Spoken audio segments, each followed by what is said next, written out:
అధ్యక్ష, ఈరోజు కొత్తగా ఎన్నికై మొదటిసారి ఈ సభలో మాట్లాడే అవకాశం ఇచ్చినందుకు మీకు ప్రత్యేక ధన్యవాదాలు తెలుపుకుంటున్నాను అధ్యక్ష.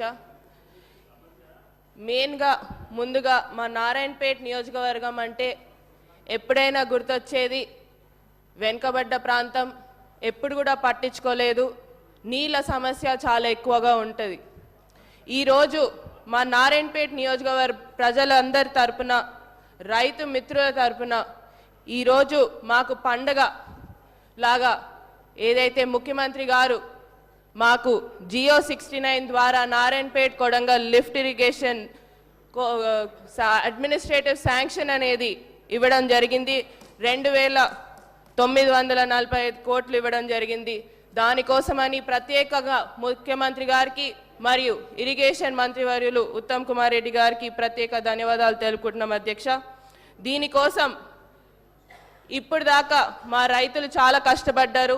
ఈరోజు మాకైతే పండగలాగా ఉంది అధ్యక్ష. మా నియోజకవర్గంకి వెళ్తే రైతులు చాలా సంతోషంగా ఉన్నారు.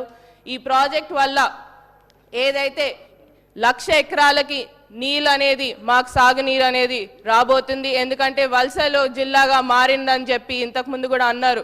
అవే వలసలు తగ్గి మళ్ళీ తిరిగి అదే వలసలు పోయిన వాళ్ళు తిరిగి వచ్చి వాళ్ళ భూముల్లో వాళ్ళ పంట పొలాలను కోసమని పనిచేసుకోవడానికి అవకాశం ఇచ్చినందుకు ప్రత్యేక ధన్యవాదాలు అధ్యక్ష.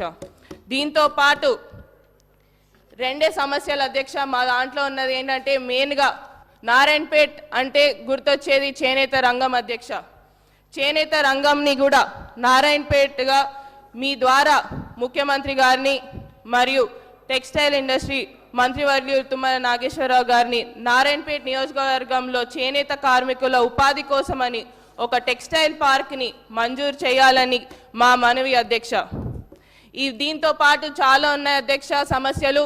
ముఖ్యంగా యువకులకు ఉపాధి కల్పించాలని దానికోసమని ప్రత్యేకంగా ఇండస్ట్రియల్ పార్క్ కానివ్వండి, ఫుడ్ ప్రాసెసింగ్ యూనిట్ కానివ్వండి, ఇలాంటి ఏర్పాట్లు చేస్తే మాకు అక్కడ ఉన్న యువకులు అన్ఎంప్లాయ్మెంట్గా చాలామంది ఉన్నారు అధ్యక్ష, వారికి కూడా ఉపాధి అందుతుందని తెలియజేసుకుంటూ, దీంతో పాటు చివరిగా నేను డాక్టర్ కాబట్టి అధ్యక్ష ఒకటే, అక్కడ మాకు స్టాఫ్ అనేది చాలా తక్కువ ఉంది అధ్యక్ష. మాకు ఈ ఏదైతే డిస్ట్రిక్ట్ హాస్పిటల్ కానివ్వండి ఆడ స్టాఫ్ అనేది సరిగ్గా ఉండదు. మా పిహెచ్సిలు సిహెచ్సిలు ప్రతి ఒక్క ప్లేస్లో కూడా స్టాఫ్ చాలా తక్కువ ఉంది అధ్యక్ష. ఆ స్టాఫ్ కోసమని కూడా మా హెల్త్ మినిస్టర్ వర్యులని దామోదర్ రాజనరసింహ గారిని మరొకసారి కోరడం జరుగుతుంది. ఏదైతే స్టాఫ్ అనేది కూడా పెంచాలని కోరుతున్నాం అధ్యక్ష. ఈ అవకాశం ఇచ్చినందుకు ప్రత్యేక ధన్యవాదాలు అధ్యక్ష.